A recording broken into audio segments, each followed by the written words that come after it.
I just came off the internet today, and apparently the best-selling truck as of 2024 is apparently the Ford Ranger and the Ford Ranger Raptor by consequence. So Ranger, Everest, Raptor are the best-selling SUV pickup as of today. So just waiting for Toyota to come out the all-new Hilux instead of just keep updating the same Hilux has been out for the last 10 years. But anyway, uh, we have a 2024 Ranger Raptor here, and of course, like every car that comes here, they want more power, so we'll be installing a Unichip plug and play and a Borla full exhaust, which actually this car already has.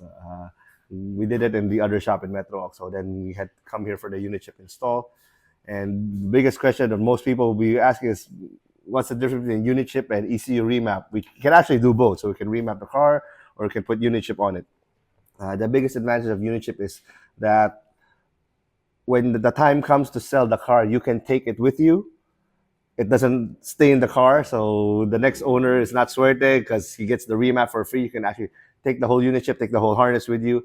And from if it's any indication, this 2-liter engine will be the foreseeable engine of Ford SUVs and pickups in the near future, meaning it'll go beyond this generation, the same way that the last time the 2.2-liter Fords, the TDCIs, actually are pretty much the same generation ever since the Ranger came out with direct injection. We just didn't get the first generation Ranger here. I think we got it, the 3-liter one. So that one, if we had a Unichip plug and play for that one, it carries over to the T6 Rangers. So this one is actually backwards compatible, meaning this will work for the latest Rangers, Everest, Ranger Raptor, the 2-liter ones. It also works for the older 2-liter FX4 Rangers. It works for the older Ranger Raptor, the first generation one. So if you have a first generation Raptor and then you want more power and plan to buy this Raptor in the future, you can get the Unichip. You plug it into your old Raptor, it'll give you about 40, 50 horses. So when you sell it, you remove it, you buy a new Raptor, we plug in the same Unichip. We have to retune because the parameters are a bit different, but hardware-wise, physically-wise, it's exactly the same. So it's not wasted. So we can remap your old Raptor. When you sell it, you buy a new Raptor, you remap, you pay again. So with the Unichip, it's very minimal, just the dyno time and the tuning fee. So it is not wasted. So that's one thing to consider also. So it's 2 birds in 1 stone, supposedly. So we'll walk you through how it's installed, where it's installed, and I'll show you later on where the wires are connected and explanation of what each of the harness looms are.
this last one here, this goes to the throttle here. So this last one, map sensor, yeah, map sensor. It goes here. It's where the throttle is over here. There, it's a bit hard to see. It has to be from this angle. Yeah, dito ka. Map sensor, that's the one. It's over here. It's in one place with the throttle body, so that's the map sensor. So that's where you plug it. And for the throttle sensor, we should go into the car and take a look. It actually goes here. Oh, let's put some light into it. It's that socket all the way up there. This is the pedal. That's the sensor. So it's here. It's this socket here. That's the throttle, and that also is what determines load. So that's it. Plug and play. It's not a 5-minute job, but no splicing, no cutting, easily removable. To say for warranty purposes, Ford will never know. Once it's removed, it goes entirely back to stock. And we're gonna continue and tune it. Yes.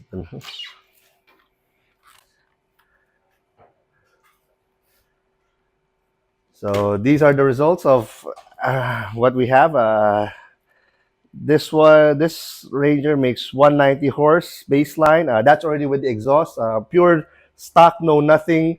Ranger Raptors are about 155, 160, and we actually baseline this on the other dyno, our roller dyno on our other branch. I'll throw up the dyno chart here, and it says 161. So that's what a pure stock Raptor does. So 161 to 190, we don't have this here, but if it's 161 and 190, so the exhaust itself gives you about 20, 25 horses. And then from 190 to 229, this is peak power, so that's 40 horses right here. But if you look at here at the very bottom, we went from 75 to 175 horses. That's a 100 horse increase right there at 24 RPM. Then at 26, it's 100 to 180, 125 to 210, so 205, so on and so forth. So this entire thing here is around 45, 55 horse if you average out everything. Torque wise here, so it's kind of crazy now. It's 575. Before it was only 200. Peak torque before was 425. Now it's 575, and it happens a lot earlier at 22 RPM. So the burning question: which makes more power? It's the same. Whether you remap it or you put Unichip on it, the power is exactly the same. We get 40, 50 horses, and that's pretty much it. You cannot push it a bit more, because when we do push it a bit more, the check engine will come out, because we're exceeding the parameters of whatever the sensors can read already, whether it's through remap or through Unichip. Number one of which is the fuel rail. It'll trigger a high voltage warning because pressure's too high already. So this is pretty much what we can expect from a Ranger Raptor. So we're at 230 horses. If we start at 160 horse, so that's a total of 60 horses peak to peak. But if you include the calculation based from stock, which is a line that goes like this, you're looking at around 60, 65 horses total horsepower gain. So again, doesn't matter which method you choose, remap or Unichip. Just telling you that Unichip is a lot more flexible. And in case you do get one and don't buy a Raptor in the future, for some unknown reason, you buy an old Camry that you just like, we can install the Unichip on that too. You buy, like this is another customer, just bought an old BMW 7 Series from the 1990s. You can install Unichip on that as well. So again, it's something that you can hold in your hand. It's physically with you. You can take the tune with you. It doesn't remain in the car. So you can actually install it to, say, your kid just wants to is come of age. You buy him a Toyota Race, good starter car. We can install the Unichip on that as well. It is not a wasted purchase. It is something that can be used over and over again.